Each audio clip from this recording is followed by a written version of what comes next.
I am extremely self-conscious. Every time I go to the theaters, I always make sure to kind of slouch a little bit on my seat to make sure that the person behind me will see. I am not a big dude. No one would be bothered by me just sitting normally. But I do it anyway.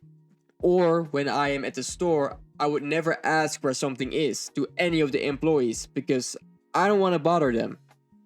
It's literally their job. I realized this when I worked as a service job myself and I was bored as fuck because I had nothing interesting to do. Believe me, the chance is fairly high that you simply asking where the tomatoes are is a highlight of their boring ass day. Someone just randomly chopped my left arm. I would be like, it's nothing, man. It's fine, whatever. You're good. I mainly use my right arm anyways. Unless they're a psychopath and they actually like the fact that I'm in pain and they get kind of a kick out of it. Because then I will scream as hard as I can.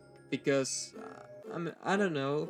I don't want to ruin their day. Me being incredibly insecure and constantly worried about other people's desires even when I completely make them up in my head, and constantly having the feeling that you have to fulfill everyone's desires, that is called being a people pleaser.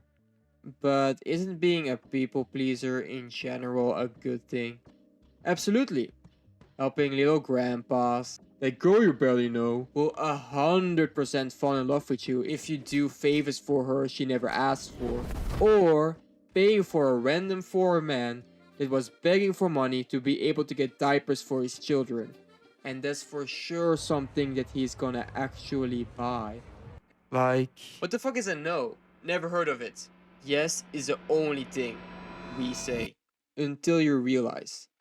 You say yes not because you are a nice person, but because you can't say no. You don't like the idea of people possibly disapproving your boundaries. And then the moment that it will happen, they will look disgusted at you and abandon you, just like everyone else would. because there's no actual reason besides your favors that people want to be around you. The moment you set a boundary, everyone, and I mean everyone, would leave you. Or does it? Don't take the boundaries as walls, but more as a form of communication. That's very vague right now, but let me explain. If you set a wall, you are the one abandoning. Constantly disapproving anything someone else asks or wants can give them an idea of you not liking them, and then they feel like the ones abandoned. So don't see it as a wall, but as a form of communication. Okay, so how are you supposed to do it? Well, with the saying no method. Saying no, contrary to popular beliefs, is actually pretty easy. You just need to take these few steps. Step 1.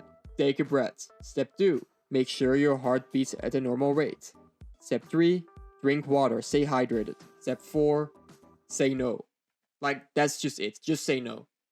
An explanation of why you say no isn't necessary, but I would definitely consider giving some confirmation that this isn't out of spite for them.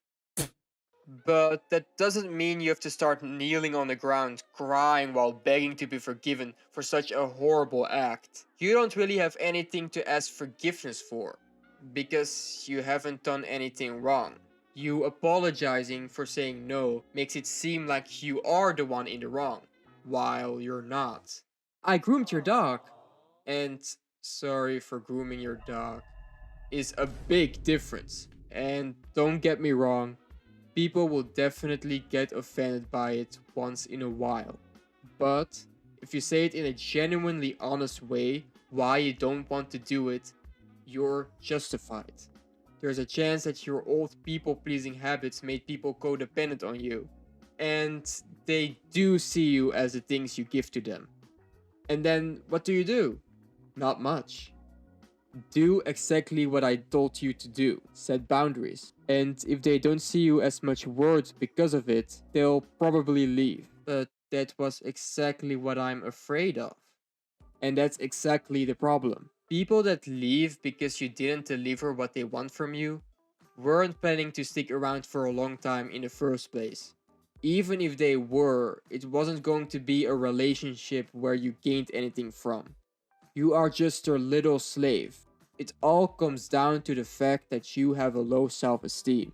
A self-esteem that changes depending on how people see you. even though you shouldn't. You are a human being with thoughts and values. The things that make people possibly drive away from you are the things that make people be drawn to you. So stop being worried about how people see you.